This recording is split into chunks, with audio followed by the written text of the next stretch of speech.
ವಿಷಯ, ಕಳೆದ ವರ್ಷ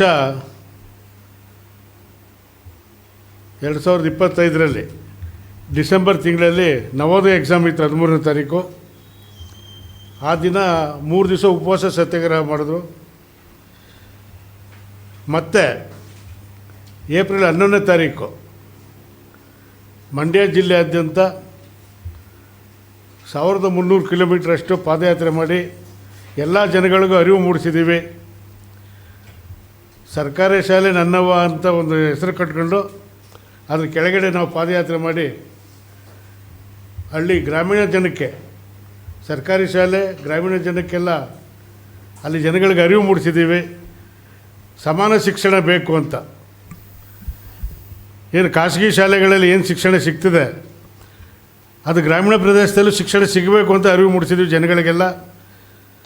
ಎಲ್ಲ ನಮ್ಮ ಪಾದಯಾತ್ರೆಗೆ ಬೆಂಬಲ ಕೊಟ್ಟು ಎಲ್ಲ ಒಪ್ಕೊಂಡಿದ್ದಾರೆ. ನಿಜ, ಇದು ಬೇಕೇ ಬೇಕು ನಮಗೆ ಅಂತ. ಸರ್ಕಾರಗಳು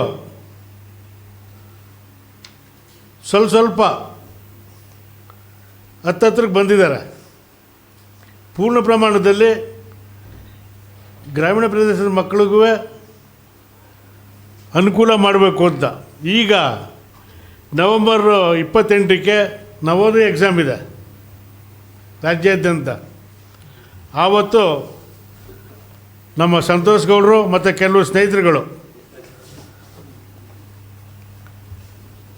ಅನಿರ್ದಿಷ್ಟಾವಧಿ ಉಪವಾಸ ಸತ್ಯಾಗ್ರಹ ಮಾಡಬೇಕು ಅಂತ ತೀರ್ಮಾನ ಮಾಡಿದ್ದೀವಿ.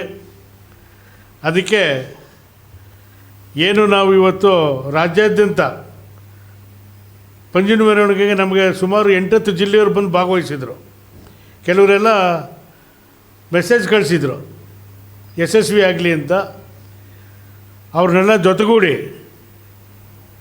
ಫ್ರೀಡಮ್ ಪಾರ್ಕಲ್ಲಿ ನಾವು ನವೆಂಬರ್ 28ಕ್ಕೆ ಅನಿರ್ದಿಷ್ಟಾವಧಿ ಉಪವಾಸ ಕೂತ್ಕೋಬೇಕು ಅಂತ ತೀರ್ಮಾನ ಮಾಡಿದ್ದೀವಿ. ಅದಕ್ಕೆ ಎಲ್ಲ ಜಿಲ್ಲೆಯಾದ್ಯಂತ ಬೆಂಬಲ ಕೊಡಬೇಕು. ಕಾರಣ ಇಷ್ಟೇ, ರಾಜ್ಯದ 41,900 ಸರ್ಕಾರಿ ಪ್ರಾಥಮಿಕ ಶಾಲೆಗಳಲ್ಲೂ LKGಯಿಂದ 5ನೇ ತರಗತಿವರೆಗೂ CBSE ಗುಣಮಟ್ಟದ ಶಿಕ್ಷಣ ಮತ್ತು ಮೂಲಭೂತ ಸೌಕರ್ಯ. ನಾವೀಗ ಸುಮಾರು ಮಂಡ್ಯ ಜಿಲ್ಲೆಯಾದ್ಯಂತ ಪ್ರವಾಸ ಮಾಡಿದಾಗ ಸುಮಾರು ಮೂಲಭೂತ ಸೌಕರ್ಯನೇ ಇಲ್ಲ. ಏನು ಯಾರ್ಯಾವುದೋ ಅನುದಾನದಲ್ಲಿ ಅವರವ್ರ ಅನುಯಾಯಿಗಳಿಗೆ ಏನೇನೋ ಕಟ್ಟಕ್ಕೆ ಕೊಟ್ಟಿರ್ತಾರಲ್ಲಿ. ಒಂದು ಅಡುಗೆ ಮನೆಯೋ 2 ಕಕ್ಕಸ್ ಮನೆ ಕಟ್ಟೋದಕ್ಕೆ ಕೊಟ್ಟಿರ್ತಾರೆ. ಅಲ್ಲಿ ಬಾಗಿಲಿಲ್ಲ, ವಾಟರ್ ಟ್ಯಾಂಕ್ ಇಲ್ಲ, ನೀರಿನ ಸೌಲಭ್ಯ ಇಲ್ಲ. ಇಂಥವೆಲ್ಲ ನೋಡಿದ್ವಿ ನಾವು ಅವ್ಯವಸ್ಥೆನ.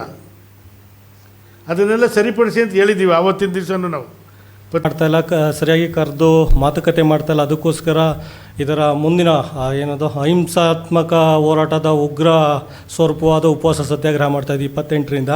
ಮತ್ತು ಅದರ ಜೊತೆಗೆ ನವೆಂಬರ್ 28ರಿಂದ ಮುಖ್ಯಮಂತ್ರಿಯವರಿಗೆ ತುಲಾಭಾರ ಮಾಡ್ತಾಯಿದ್ವಿ. ತುಲಾಭಾರ ಅಂದರೆ ಕಳೆದ ಸುಮಾರು ವರ್ಷಗಳಿಂದ ರಾಜ್ಯದಲ್ಲಿ 45,000 ಸರ್ಕಾರಿ ಶಾಲೆ ಇದೆ. ಪ್ರತಿಯೊಂದು ಸರ್ಕಾರಿ ಶಾಲೆ ನಿಮಗೆ 108 ಅರ್ಜಿ ಕೊಟ್ಟಿರ್ತಾರೆ, ಯಾವುದೂ ಬಗೆಹರಿದಿಲ್ಲ. ಅಂಥ ಅರ್ಜಿಯೆಲ್ಲ ತಗೊಬಂದು ಒಂದು ಕಡೆ ಮುಖ್ಯಮಂತ್ರಿ ಪ್ರತಿಮೆ ಸ್ಟ್ಯಾಚು ಏನೋ ಒಂದು ಮಾಡಿಸ್ತೀವಿ, ಇನ್ನೊಂದು ಕಡೆ ಅರ್ಜಿ ಇಟ್ಟು ತುಲಾಭಾರ ಮಾಡಿ ಪೂರ್ತಿ ರಾಜ್ಯ ಗೊತ್ತಾಗಬೇಕು ಶಿಕ್ಷಣ ಇಲಾಖೆ ಯೋಗ್ಯತೆ, ಆ ರೀತಿ ಒಂದು ಉಗ್ರ ಹೋರಾಟ ಮಾಡ್ತಾಯಿದ್ದೀವಿ.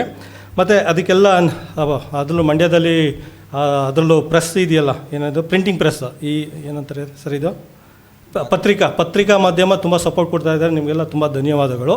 ಮತ್ತು ದೃಶ್ಯ ಮಾಧ್ಯಮ ಅದೇ ರೀತಿ ಸಪೋರ್ಟ್ ಕೊಟ್ಟರೆ ಇನ್ನೂ ರಾಜ್ಯ ಮಟ್ಟದ ಹೋರಾಟ ಆಗುತ್ತೆ. ಪೂರ್ತಿ ಕರ್ನಾಟಕ ರಾಜ್ಯ ರೈತ ಸಂಘ, STMC ಸಂಘ, ಹಿರಿಯ ವಿದ್ಯಾರ್ಥಿಗಳು ಮತ್ತು ಸರ್ಕಾರಿ ನೌಕರಿ ಹಿರಿಯ ನಿವೃತ್ತಿ ಹೊಂದಿರೋರೆಲ್ಲ ಜೊತೆಗೂಡಿ ರಾಜ್ಯ ಪ್ರವಾಸ ಮಾಡ್ತೀವಿ. ಅಧ್ಯಕ್ಷರು ನೇತೃತ್ವದಲ್ಲಿ ರಾಜ್ಯ ಪ್ರವಾಸ ಮಾಡಿ ಪ್ರತಿಯೊಂದು ಸಂಘಟನೆಯ ಮುಖಂಡರನ್ನ ಭೇಟಿ ಮಾಡಿ ನವೆಂಬರ್ 28ಕ್ಕೆ, ಅದಕ್ಕೆ 3 ತಿಂಗಳು ಟೈಮ್ ತೊಗೊಂಡು ನಾವು ಈ ರೀತಿ ಇದು ಒಂದು ರೀತಿ ಫೈನಲ್ ಮ್ಯಾಚ್ ಇದ್ದಂಗೆ, ಏಕರೂಪ ಶಿಕ್ಷಣದ ಫೈನಲ್ ಮ್ಯಾಚ್ ಥರ ಫ್ರೀಡಮ್ ಪಾರ್ಕಲ್ಲಿ ಇಟ್ಕೊಂಡಿದ್ದೀವಿ.